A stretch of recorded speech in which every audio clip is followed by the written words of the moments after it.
पुनः एक बार फिर आप सभी का स्वागत है और आज के इस वीडियो में बात करने वाले हैं पार्ट 7 चैप्टर 7 रहेगा आपका क्लास 10th को लेकर।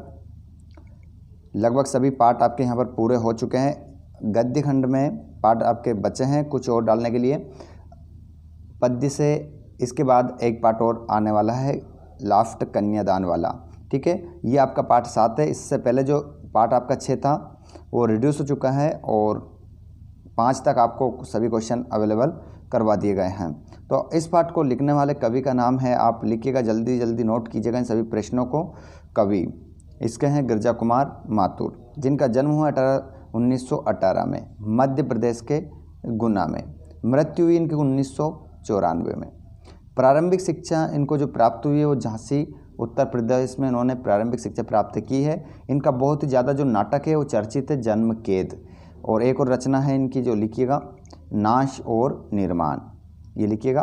और ये आकाशवाणी और दूरदर्शन के अधिकारी भी रह चुके हैं। और ये जो कवि है गिरजा कुमार माथुर नई कविता का समर्थन करते हैं, मतलब उसके समर्थक कवि हैं। ये सभी क्वेश्चन यहाँ पर देखिएगा, आप देखिएगा, सभी क्वेश्चन देखना है, उसका उत्तर आपको बिल्कुल सरल भाषा में यहाँ पर मिल जाएंगे। कवि ने कठिन यथार्थ के पूजन की बात क्यों कही है? तो कवि ने कठिन यथार्थ के पूजन की बात इसलिए कही है क्योंकि यही समय मनुष्य को, यही सत्य है, यही क्या है, सत्य है। और मनुष्य को आखिरकार अपने ही दुखी करते हैं, किसी मंजिल पर नहीं ले जाते। छाया शब्द यहाँ किस संदर्भ में प्रयुक्त हुआ है? ये क्वेश्चन नंबर आपका 3 है। आपकी बुक में आप देखोगे 3 नंबर मिलेगा, क्योंकि दूसरा यहाँ पर ज़्यादा महत्वपूर्ण नहीं था, इस कारण से छुड़वा दिया है। तो यहाँ पर आप देखिएगा, छाया शब्द यहाँ किस संदर्भ में प्रयुक्त हुआ है, कवि ने उसे छूने के लिए मना क्यों किया है? तो छाया शब्द यहाँ अवास्तविकताओं के लिए प्रयुक्त हुआ है। ये छायाएँ अतीत की भी हो सकती है और भविष्य की भी हो सकती है। ये छायाएँ पुरानी मीठी यादों की भी हो सकती है और मीठे सपनों की भी। कवि छाया छूने के लिए इसलिए मना करता है क्योंकि ये यथार्थ से दूर होती है। अतीत की सुखद स्मृतियों के सहारे जीवन नहीं जिया जा सकता।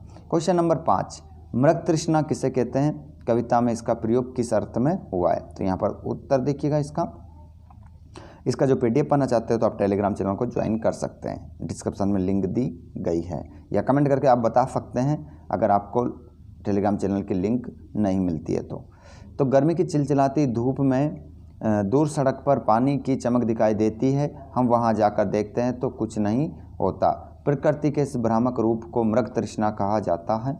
इस कविता में इसका अर्थ छलावे और भ्रम के लिए ना होकर मानव के लिए प्रयुक्त हुआ है। ये इसका अर्थ हो चुका है। अब बीती ताई बिसार दे आगे की सुध ले, ये भाव कविता में किन पंक्तियों में देखने को मिलता है? तो यहाँ पर आप देख सकते हैं, इस संदर्भ में कवि की ये पंक्ति समानता के भाव को प्रकट करती है। कौन सी?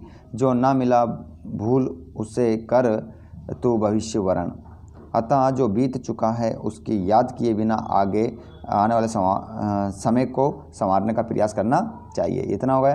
क्वेश्चन नंबर इस पार्ट का आपका लास्ट रहेगा। ये आप यहाँ पर देख सकते हैं, कविता में व्यक्त दुखों के कारणों को स्पष्ट कीजिए। तो कविता में दुख के अनेक कारणों का जिक्र हुआ है, वो निम्न है।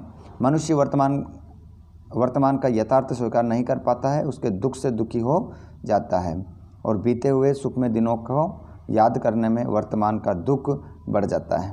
ये सभी पॉइंट आपको नोट करना है, इस क्वेश्चन के ये पॉइंट हो जाएंगे। चलिए, तो अब इसमें जो पद्य खंड है उसमें हमारा एक पार्ट और बचा है, उसका वीडियो आपको जल्द ही मिल जाएगा। चैनल को जरूर सब्सक्राइब कीजिएगा और अपने फ्रेंड्स को शेयर कीजिएगा।